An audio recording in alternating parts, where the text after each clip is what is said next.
Hai, tahukah kamu perjalanan kasus penembakan istri TNI hingga Kopda Muslimin ditemukan meninggal? Dilansir dari tempo.co.id, Kopral 2 atau Kopda Muslimin, seorang anggota TNI yang diduga menjadi otak penembakan istrinya sendiri, hari ini ditemukan meninggal di rumah orang tuanya di Kendal, Jawa Tengah. Muslimin datang ke rumah orang tuanya setelah dinyatakan buron oleh polisi. Pada saat pulang, beliau sempat minta maaf, bahkan oleh orang tuanya dituturi untuk menyerahkan diri dan lain sebagainya. Berikut perjalanan kasus penembakan Rina Wulandari yang diduga diotaki sang suami Kopda Muslimin. Penembakan di depan rumah Rina Wulandari, 34 tahun, baru saja pulang dari mengantar anaknya sekolah. Tiba-tiba dia dipepet oleh sepeda motor yang ditumpangi dua orang di depan rumahnya di Jalan Cemara 3, Banyumanik, Kota Semarang. Seorang pria pengendara motor kemudian melepaskan tembakan ke arah Rina.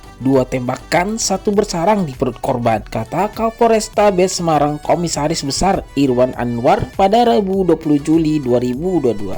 Polisi kemudian mengungkap penembakan istri TNI itu dilakukan oleh satu kelompok yang terdiri dari 4 orang. Mereka menggunakan 2 sepeda motor dan berbagai peran. 2 orang sebagai eksekutor dan 2 lainnya sebagai pengawas.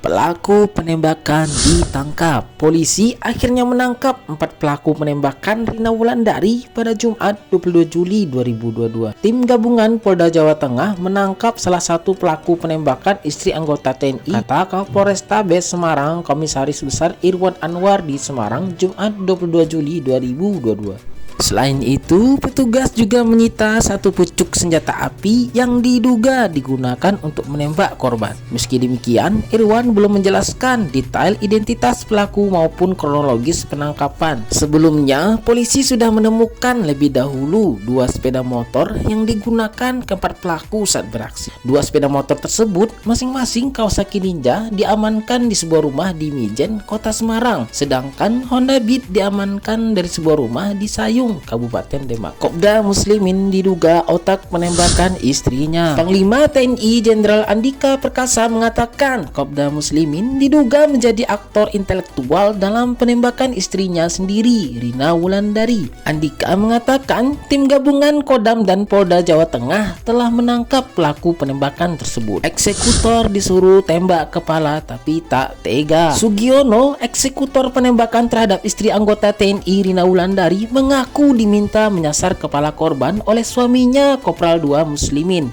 Namun saat menjalankan aksinya pada Senin siang lalu 18 Juli, dia menembak bagian perut korban. Menurut Sugiono, dia urung mengarahkan pistol ke kepala korban lantaran tak tega. Setelah melepaskan 2 tembakan dan menyarangkan proyektil di tubuh korban, dia dan 3 kawannya lantas pergi meninggalkan lokasi. Sugiono mengaku pulang ke rumahnya di daerah perbatasan antara Kota Semarang dan Kabupaten Demak. Sore hari, setelah melancarkan aksi penembakan, Sugiono bersama pelaku lain, Agus Santoso, bertemu suami korban. Mereka bertemu di sebuah toko modern tak jauh dari rumah sakit tempat korban dirawat. Dalam pertemuan itu, Muslimin memberikan uang sebagai imbalan. "Saya kasih 120 juta buat kamu kabur," kata Agus menirukan ucapan Muslimin. Uang kemudian mereka bagi 4. Kopda Muslimin pulang ke rumah orang tua dan ditemukan tewas.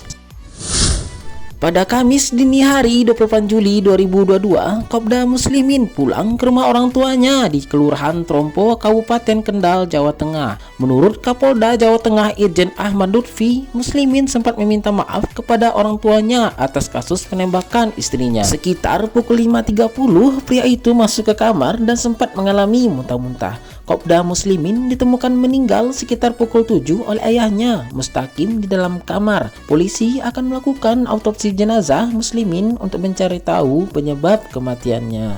Itulah rangkaian perjalanan kasus penembakan istri TNI hingga Kopda Muslimin ditemukan meninggal.